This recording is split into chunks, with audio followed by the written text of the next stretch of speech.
Welcome back to Realcomm Live. We have got another incredible guest with us, Lynn Baez, who's the chairman of the IFMA Board of Directors.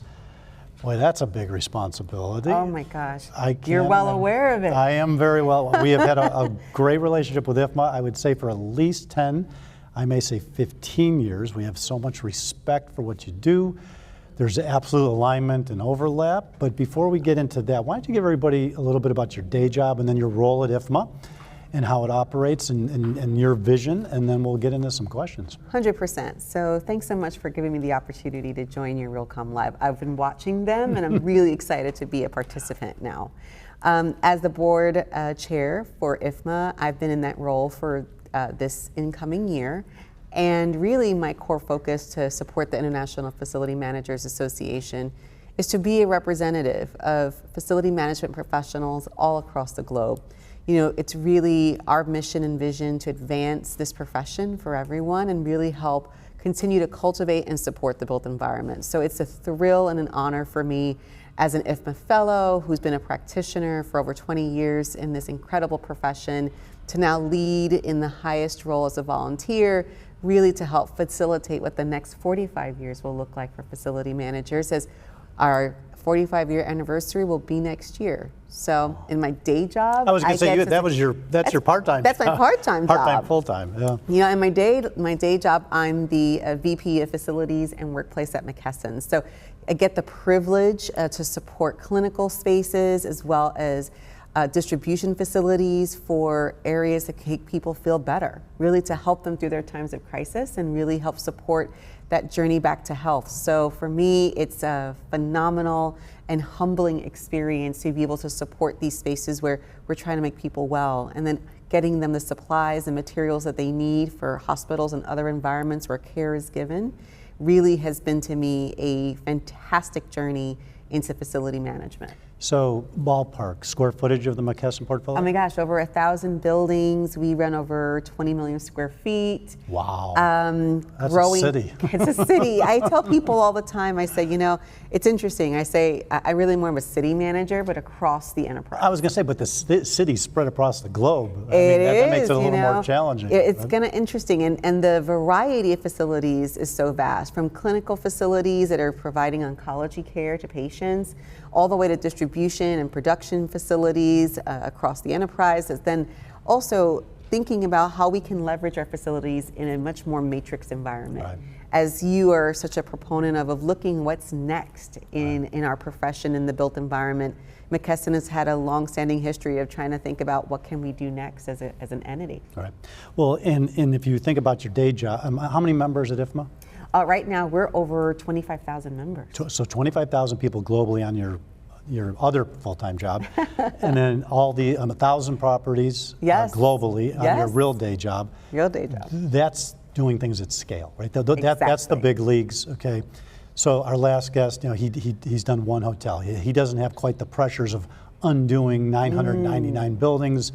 After you've done the first one, he's done one, he's going to do a couple more. Sure. But I'm so grateful you came. You came at my request because I wanted you to see firsthand how we attack a big idea from day one. I mean, even though DC Power buildings are a 20-year-old conversation, this is really, that was the bus traveling to the stadium. This is really the first inning of the first game of the World Series.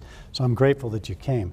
But when you see a very radical, big idea like converting a building from alternating current to direct current, even though all the benefits are becoming more and more clear, how do you rip wires from the buildings and start over with 1,000 buildings, 20 million square feet? You know, it's an incredible question because there's so much cultivation of facilities in the built environment right now, where you're taking ground up construction still actually happening right now, in my portfolio in particular, where I'm thinking about how do I design the facility of the future with our architects? How do I manage that adoption through commissioning? So our FM practitioners have, with all the tools and skills that they need to open that new site, thinking about alternate ways of managing energy, and the DC concept is a fascinating one.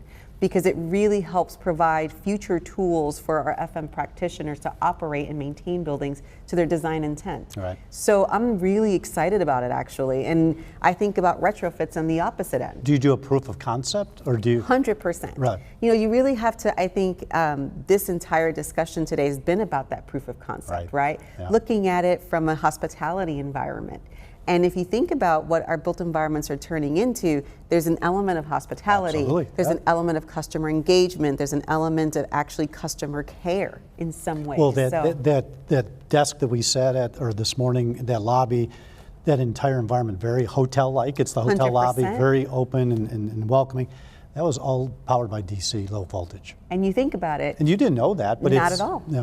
And our last guest said that he, who did Hotel Marcel, he's a friend slash, in some cases, partner with Farouk. He said it costs him $3 a day for the energy spent in his hotel room. The average hotel chain, $15 a room. You do the math. It doesn't take long to understand how much we're wasting.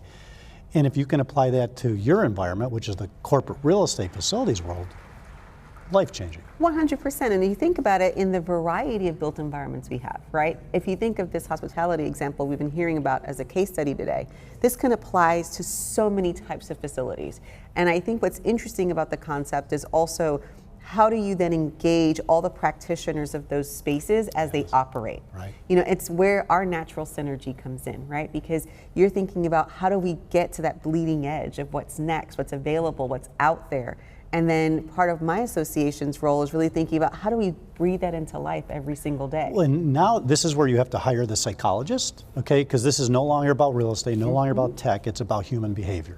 Exactly. So you've got a facility manager who's natural curious, natural technically inclined, engineer, right?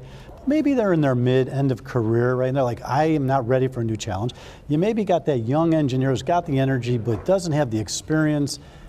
So you've got multiple stakeholders in helping to make this transition. How do you pick your team? Oh, great question. So I would say there's a lot of groups that are really have a full staked interest in this. First, it's your FM because it's overall operational delivery, right? Then you have your frontline technicians, to your point, that really are thinking of all the systems and the controls and how do they engage with each other, especially through the retro commissioning or commissioning process of going, this is what I'm going to be accepting and this is how it operates. So let me understand it deeply and methodically and go, is this really meeting its intent and purpose? So I think those two teams are critical, but also your procurement and sourcing teams.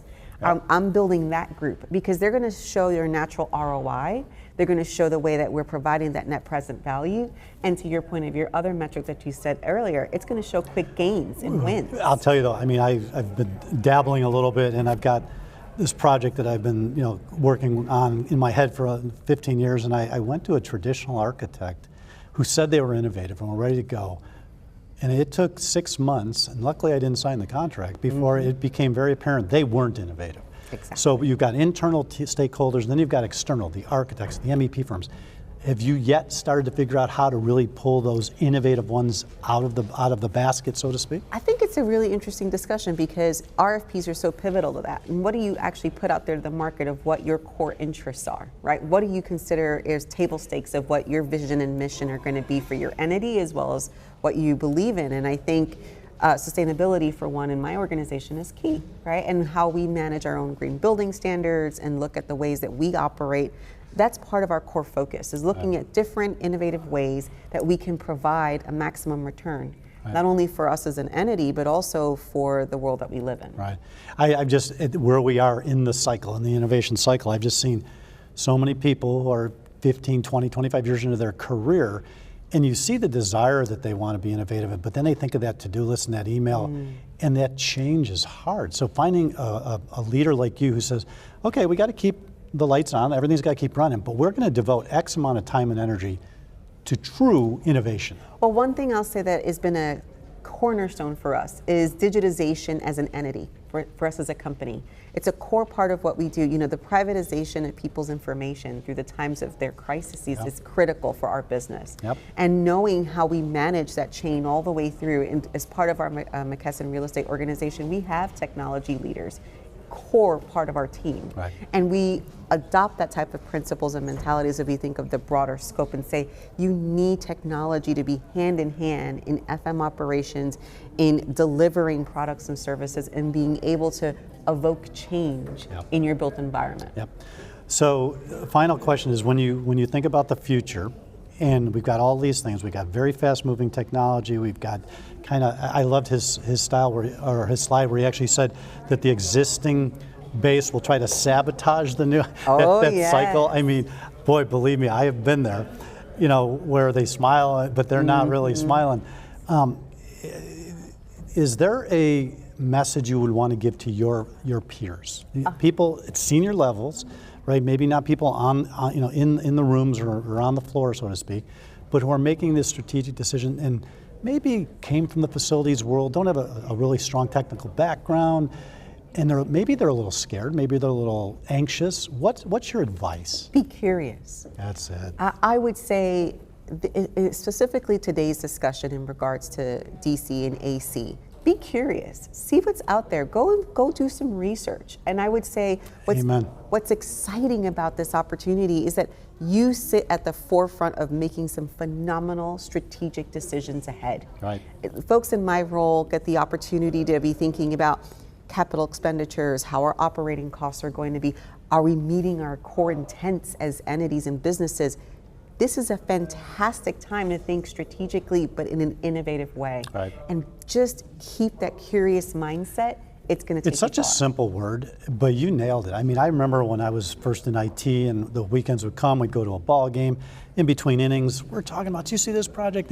And I, unfortunately, I think I've seen, we've lost in all generations a little of that curiosity. And without it, nothing moves forward. We can't sail ahead. No, we can't. We can't. So I'm just thrilled that we continue to be such strategic partners, Realcomm and IFMA, through this process, because it allows us to show that strong intersection of what's possible, what's available, and then how do we build it and breathe it into life. And leverage each other's strengths, and neither of us should be doing the same thing. We should be doing different things and leveraging each other for the strengths we both bring to the table. 100%. Yeah.